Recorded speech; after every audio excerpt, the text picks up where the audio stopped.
Здравей от Берлин. Виж сега на какво интересно нещо попаднах. Изглежда като просто ход, но това е електронно табло, което показва, че отгоре на самия ход има, по-скоро на самата сграда, фотоволтейци, след малко ще ги покажа. И тук показва каква е, първото е Leistung in киловатт и там другите Tages, AirTrack и другите неща,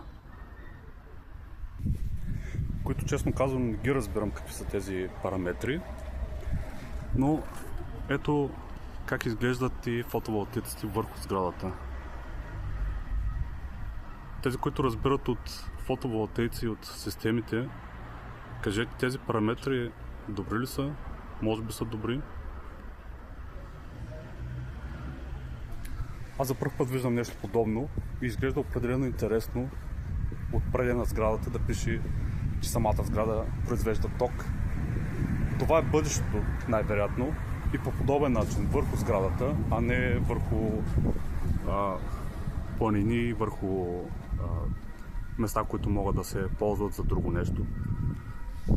Това е напълно разумно според мен върху сградата да се ползва и върху паркинги и така. Пишете вие в коментарите дали сте съгласни с мене.